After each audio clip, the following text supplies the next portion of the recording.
सबों को जय यीशु सहाय, प्रेज द लॉर्ड। आज जो वचन हम लोगों को मिला है वो तीतुस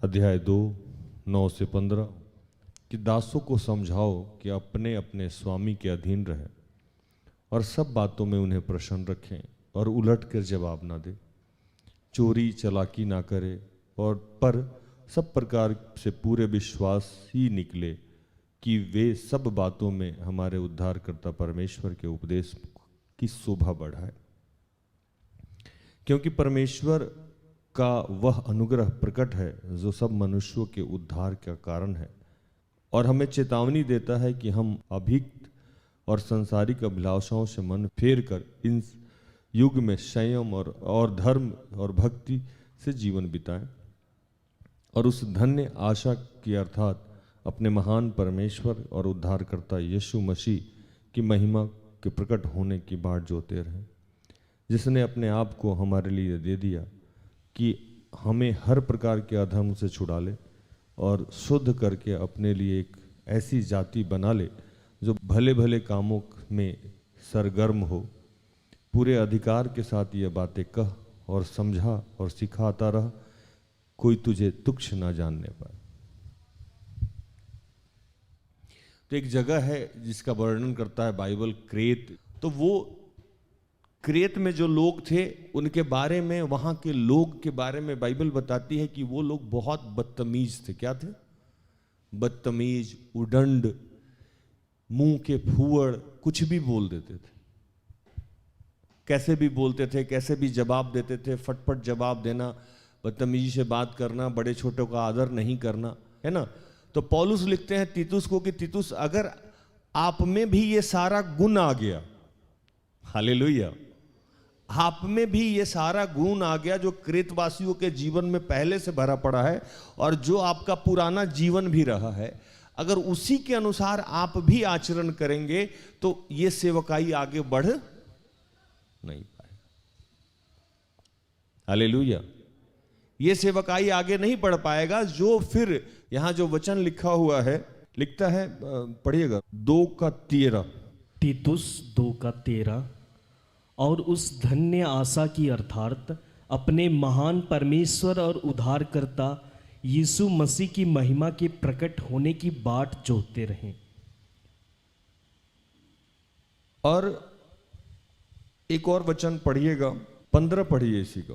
15, पूरे अधिकार के साथ ये बातें का और समझा और सिखाता रहा, कोई तुझे तुच्छ ना जानने पाए। यहां तक कह रहे हैं कि एक और वचन पढ़िए फिर हम बात करेंगे।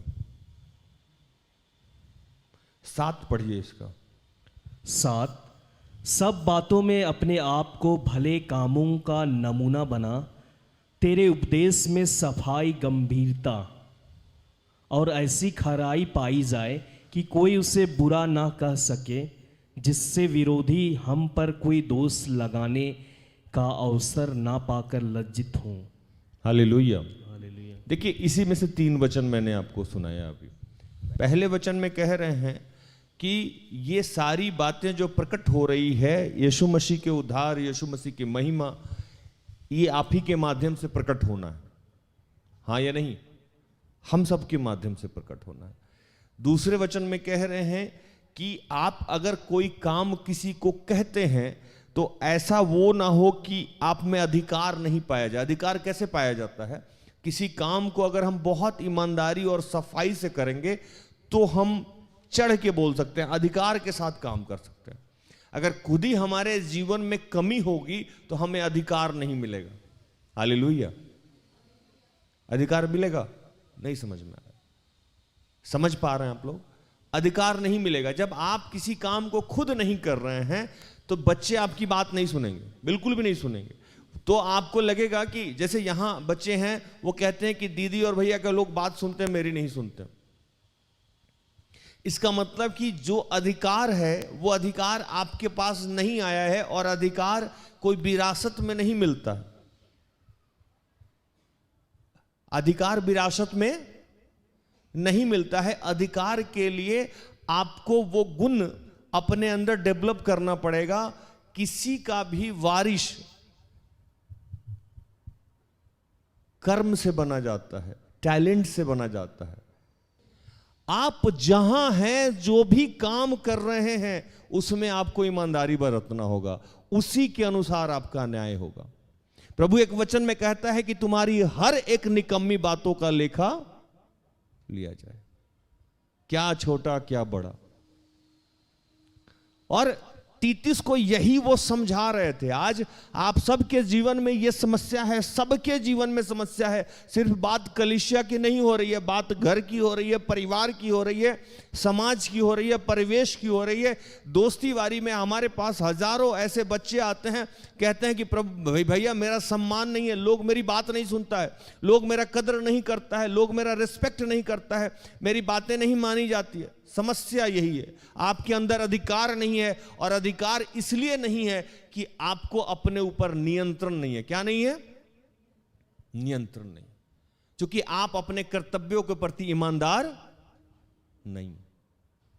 अगर आप अपने कर्तव्यों के प्रति, वो काम चाहे छोटा हो या बड़ा हो, अगर आपको ध्यान रहे कि यही करने से हम आने वाले समय में ईश्वर के कृपा पात्र हो जाएंगे, ईश्वर के सामान्य पहुंच जाएंगे, ईश्वर के बराबरी में पहुंच जाएंगे, तो आपको जो भी काम दिया गया है उसको बहुत ईमानदारी से करना होगा।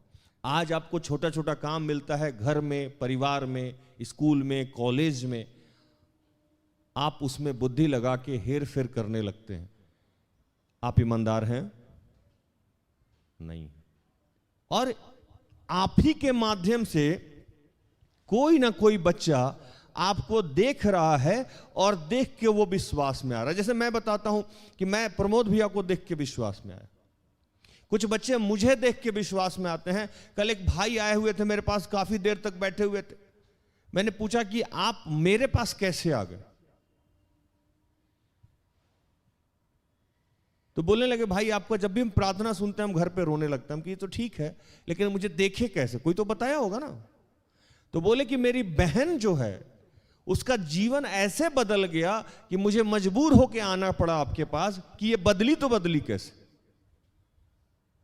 हालेलुया। ये मेरी बहन बदली तो बदली कैसे? ये बदल गई भैया, इस वजह से मुझे आपके पास आना पड़ा। उन्होंने ऐसा नहीं कहा कि वचन से प्रभाव पड़ा, प्रार्थना से प्रभाव पड़ा। उन्होंने कहा कि मेरी बहन जो आपके यहां पहले 6 महीना से या 1 साल से आ रही है, उसके जीवन में ऐसा बदलाव हुआ है, उसकी भाषा में ऐसी बदलाव हुआ है, ऐसा परिवर्तन हुआ है, उसके स्वभाव में ऐसा परिवर्तन हुआ है कि नहीं चाहते हुए मुझे आपके पास आना पड़ा। Praise the Lord. ये आप सबके साथ है। और मैंने पहले बताया कि ये कर्म करना होगा। कर्म करना हो मतलब आपको अपना काम करना होगा। आप घर में काम कर रहे हैं, आप बाहर काम कर रहे हैं, आप ऑफिस में काम कर रहे हैं, आप कहीं भी काम कर रहे हैं, उसको बहुत ही बारीकी से और ईमानदारी से करना होगा। क्यों? तो ये देख के कोई और आदमी ईश्वर को जान लेगा। वो काम छोटा या बड़ा या सही या गलत, अच्छा बुरा, ये आपका चुनने का डिसीजन नहीं है। जो भी काम आपको मिला उसको आपको बहुत ईमानदारी से करना होगा।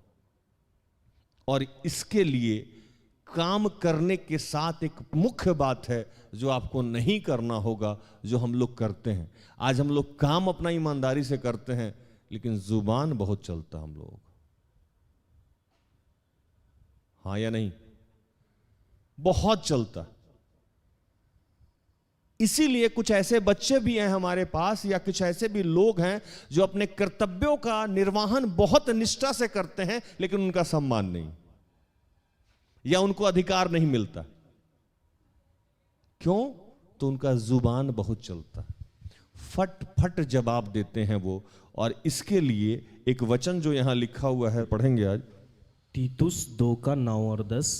दासों को समझा कि अपने अपने स्वामी के अधीन रहें और सब बातों में उन्हें प्रसन्न रखें और उलटकर जवाब ना दें, चोरी चालाकी ना करें, पर सब प्रकार से पूरे विश्वासी निकले, कि वे सब बातों में हमारे उद्धारकर्ता परमेश्वर के उपदेश की शोभा बढ़ाएं। यहां तक।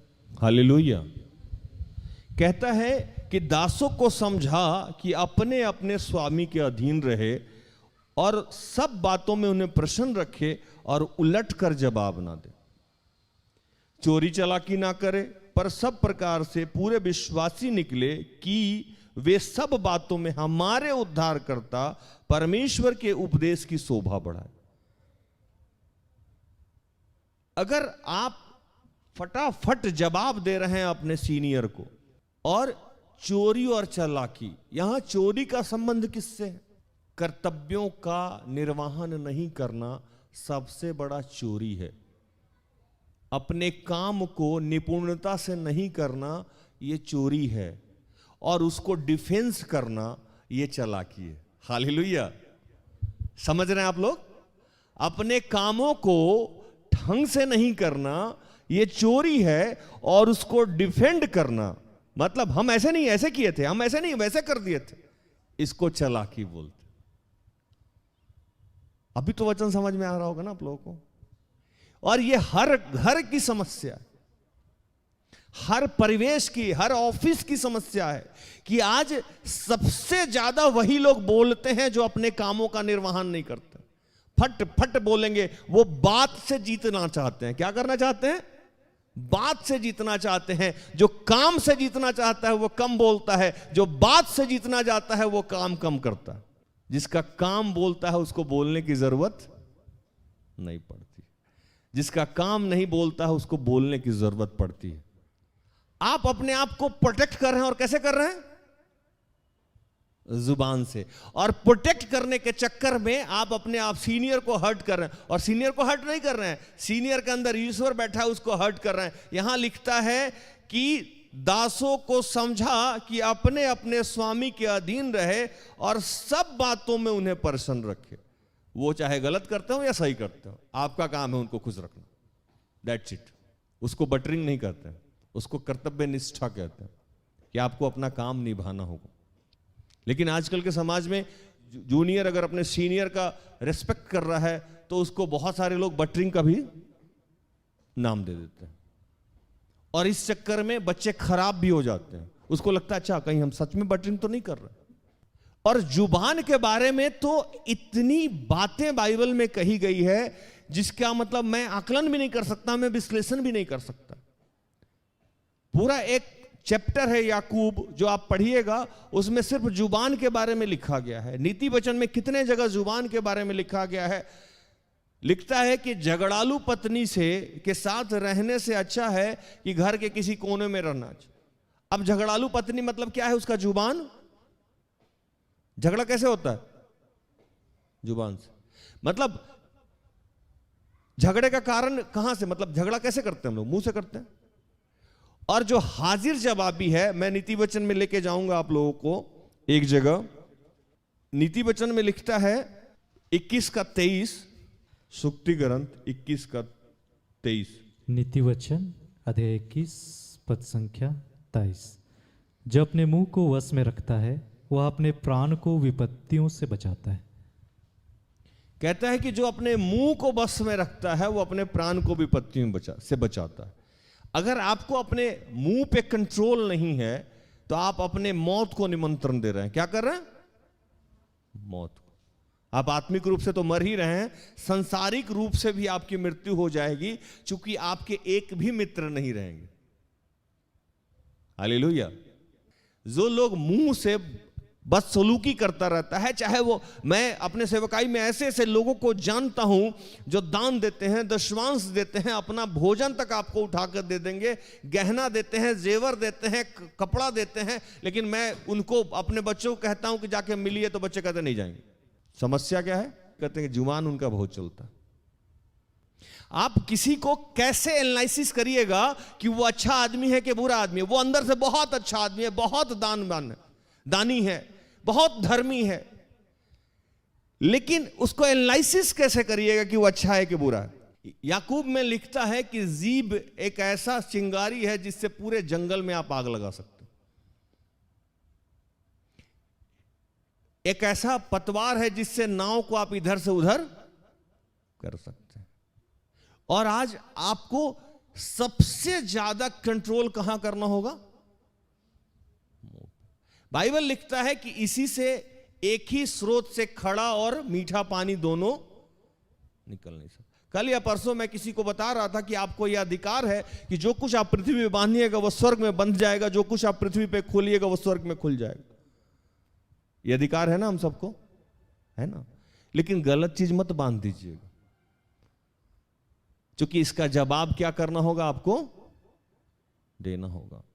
लिखता है बाइबल में, तुम खाओ पियो आनंद करो, जो करना है करो, कोई बात नहीं है, बस याद रखना कि तुम्हारी हर निकम्मी बातों का लेखा लिया जाए।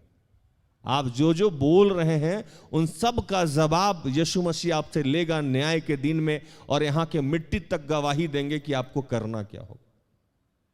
तो तीतुस को ये पौलुस बड़े प्यार से समझा रहे हैं कि आपको जो काम सौंपा गया है वो काम करने के लिए सर्वप्रथम क्या करना होगा कि आपको अपने जुबान पे नियंत्रण रखना होगा, अपने बॉडी लैंग्वेज पे नियंत्रण रखना होगा, और आपके जो उच्च अधिकारी हैं उनका आपको सम्मान करना होगा। बाइबल में एक जगह लिखता है कि तुमको अगर गुरु बनना है तो पहले क्या बनो, लेकिन आज हमारे समाज में शिष्य बनने को कोई तैयार नहीं है, सबको गुरु ही बनना है। सुनने की प्रवृत्ति ही समाप्त होती जा रही है, फटाफट आंसर देना है, एकदम चढ़ के बोलना है, और अपने आप को लगना है कि मैंने इसको बात से हरा दिया। क्या कर दिया, बातों से हरा दिया। और आप बात से उसको नहीं हरा रहे हैं, बात से आप अपने भाई भैया को नहीं हरा रहे हैं, भाभी को नहीं हरा रहे हैं, दीदी को नहीं हरा रहे हैं, जीजा को नहीं हरा रहे हैं, मम्मी को नहीं हरा, पापा को नहीं हरा रहे हैं, आप कहीं ना कहीं ईश्वर को हराने का प्रयास कर रहे हैं। क्योंकि यहां तो लिखता ही है कि आपके स्वामी चाहे जैसे भी हो, उनको आपको क्या करना है, प्रसन्न रखना। आप जो बोल रहे हैं वही आपके जीवन का, आपके परिवार का, आपके समाज का, आपके एजुकेशन का, आपके धर्मी होने का, आपके अधर्मी होने का एनालिसिस किया जा रहा है। और प्रभु कह रहा है कि अगर आपके अपने शब्दों पर नियंत्रण नहीं है तो आप अपने आप को किसके कहां भेज रहे हैं, मृत्यु के बस में डाल रहे हैं। एक और जगह मैं जाऊं, नीति वचन सूक्ति ग्रंथ 22 का 10। नीति वचन अध्याय 22 वचन संख्या 10। ठट्ठा करने वाले को निकाल दें, तब झगड़ा मिट जाएगा और वाद विवाद और अपमान दोनों टूट जाएंगे। कह रहा है कि ठट्ठा करने वाले को क्या कर, निकाल दे। ठट्ठा कैसे उड़ाया जाता है, मुंह के द्वारा। गोरा बनाया, काला बनाया, जैसा भी बनाया, अच्छा बनाया। हम लोग नहीं चाहते हुए भी लोगों को अपने जुबान के द्वारा हट कर जाते। प्रभु ने बोला कि तुम जहां जाओ उस घर के लिए सिर्फ आशीष मांगो। क्या मांगो, आशीष मांगो। घर किसको संबोधित किया गया है, शरीर को। मैं एक दिन यहां बच्चों को बता रहा था कि अगर आप अपने ऊपर भी कुंठित हैं और गुस्सा कर रहे हैं तो आप पहली आज्ञा तोड़ रहे हैं। क्या कर रहे हैं, पहली आज्ञा तोड़ रहे हैं। आप अपने ऊपर बराबर गुस्सा कर रहे हैं कि मुझसे ये नहीं होता है, मुझसे वो नहीं होता है, मैं मोट दुबली नहीं हो रही हूं, मैं लंबी नहीं हो रही हूं, मेरे शरीर का बनावट ठीक नहीं है, मैं काली हूं, मैं गोरी हूं, मैं इरिटेट, मुझसे खाना अच्छे से नहीं। ये बार बार अगर आप अपने आप को कोस रहे हैं तो आप किसको कोस रहे हैं, ईश्वर को। आप पहली आज्ञा तोड़ रहे हैं, नहीं चाहते हुए आप पहली आज्ञा तोड़ रहे हैं। और आजकल बच्चे दुष्टात्मा से ग्रसित हो जाते हैं, उनको पता भी नहीं चलता है कि कैसे पहली आज्ञा तोड़े। ये सारा काम कहां से हो रहा है, मुंह से। प्रभु बोला कि जो ठट्ठा करने वाले हैं आपके ग्रुप में, उनको क्या करो, निकाल दो, हटाओ यहां से। थोड़ा सा खमीर सारे गुठे हुए आटे को क्या करता है, एक सड़ा हुआ मछली पूरे तालाब को क्या करता है, सड़ा देता है। प्रभु बोला निकालो इन लोगों को, नहीं तो ये लोग पूरा का पूरा परिवार, पूरा का पूरा टीम खराब कर देगा।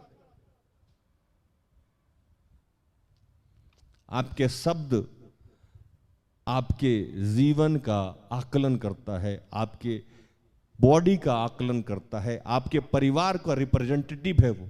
आप कहां कैसे कौन से शब्दों का उच्चारण करते हैं।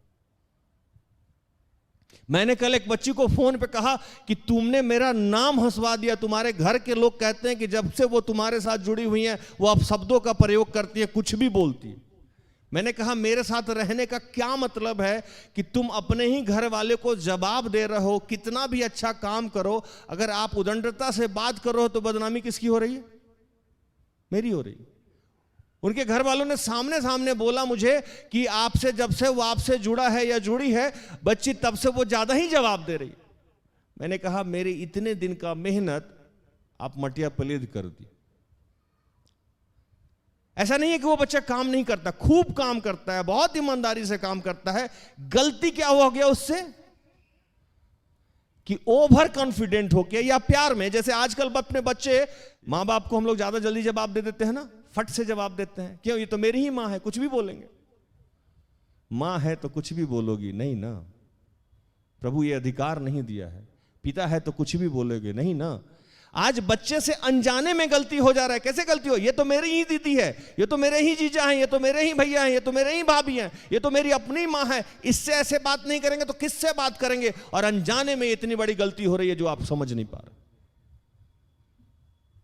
जान के भी कुछ बच्चे करते हैं, लेकिन अनजाने में भी कुछ बच्चे करते हैं। आपके सारे किए कराए गए मेहनत पे, आपके जुबान के द्वारा या आपके उदंडता के द्वारा बोले गए काम से सब चीज समाप्त कर दिया। आपने खुद ही समाप्त कर दिया। हम लोग एक कहावत कहते हैं कि सारा खीरा खा के पेंदी ना तीता कर दिया। सब खुद ही किए और लास्ट में उसको क्या किए? बर्बाद भी कर दिए। सारा मेहनत बेकार हो गई। सिर्फ किस वजह से? बोलने की वजह से।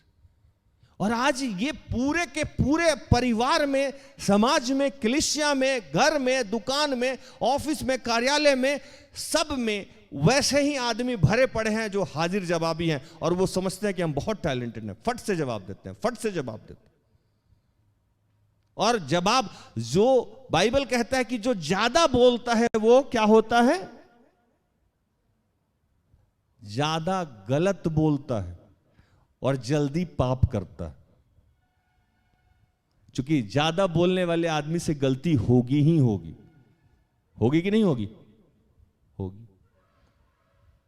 हम ऐसे ऐसे बच्चों को जानते हैं जो बहुत काम करते हैं, लेकिन उनसे मेरा डिफरेंस क्रिएट कैसे हो जाता है? उनके जुबान के द्वारा। मैं डर के उनसे रहता हूं, पता नहीं कब क्या बोल दे।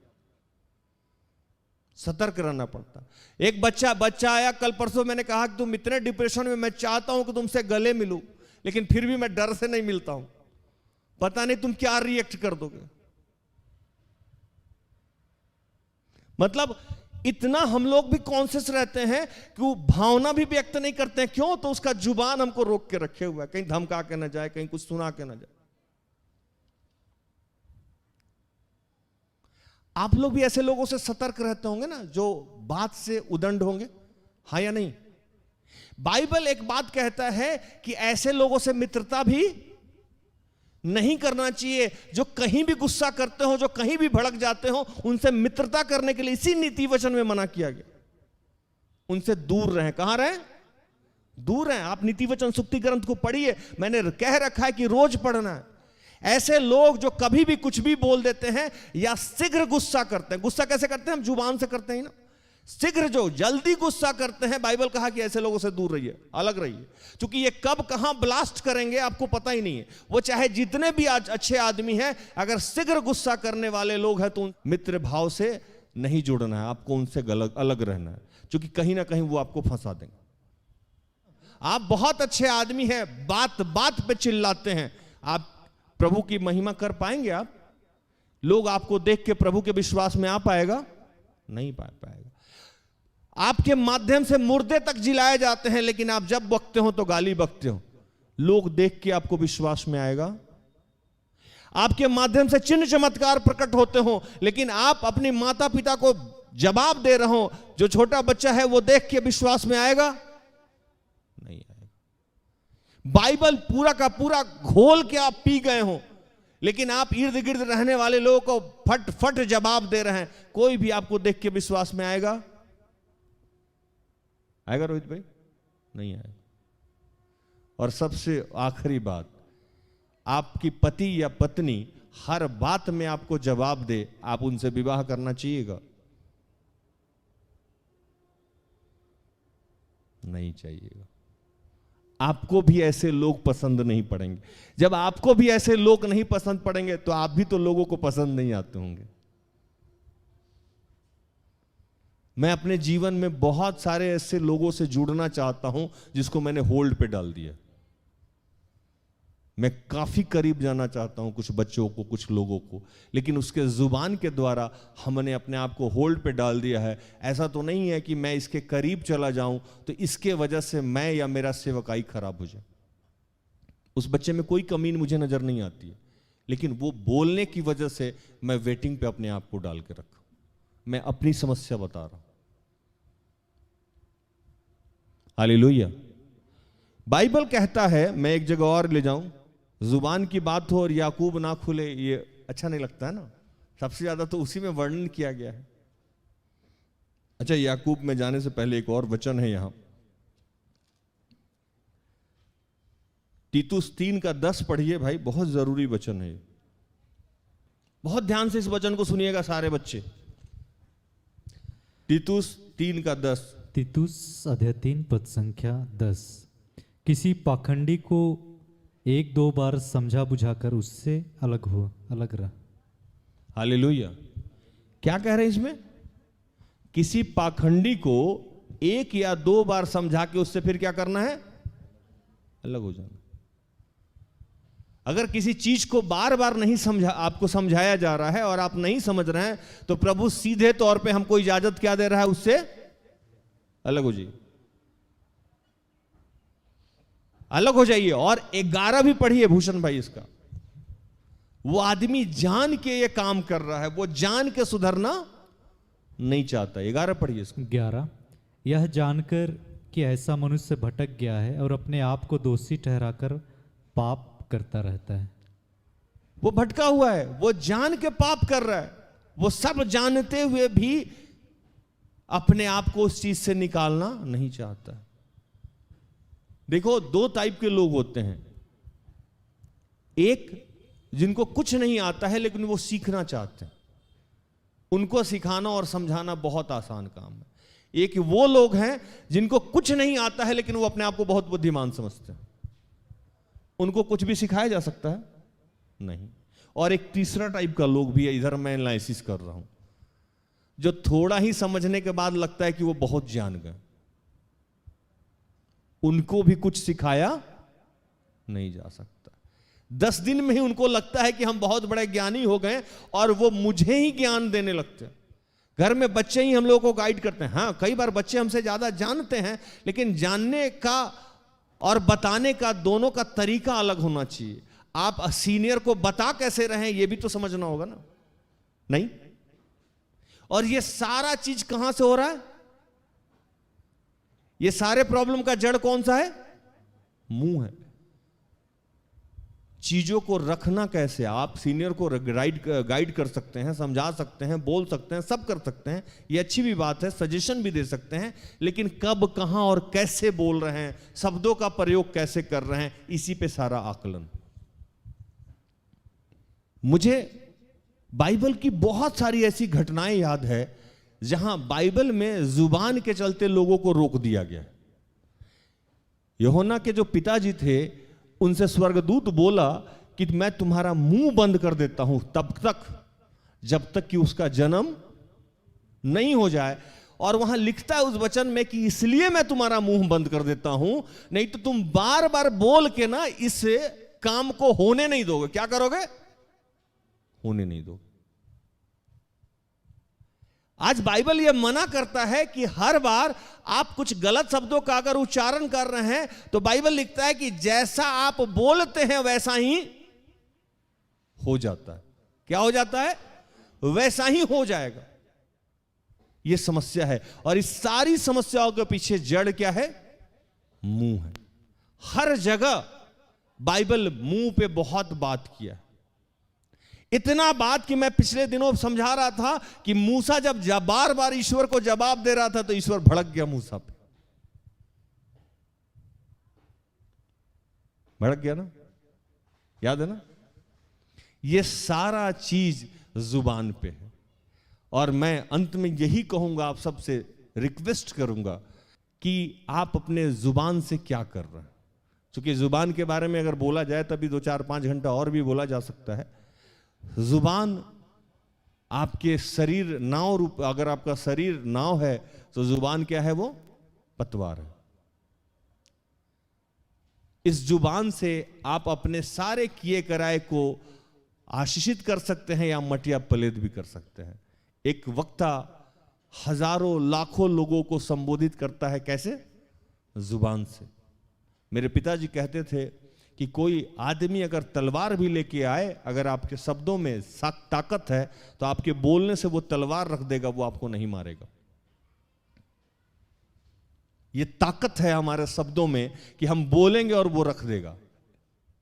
तो जितने लोगों को मुंह पे अभिषेक देता है प्रभु, उनका आवाज भी दमदार देता है ना?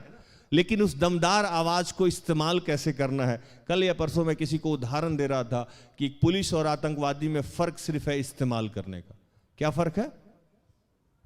दोनों को ही हथियार दिया गया है। ये हथियार कहां इस्तेमाल कर रहा है, वो हथियार कहां इस्तेमाल कर, इसी से वो पुलिस और आतंकवादी हो, दोनों तो मारने ही का ही काम करता है, दोनों तो गोली चलाने का काम करता है।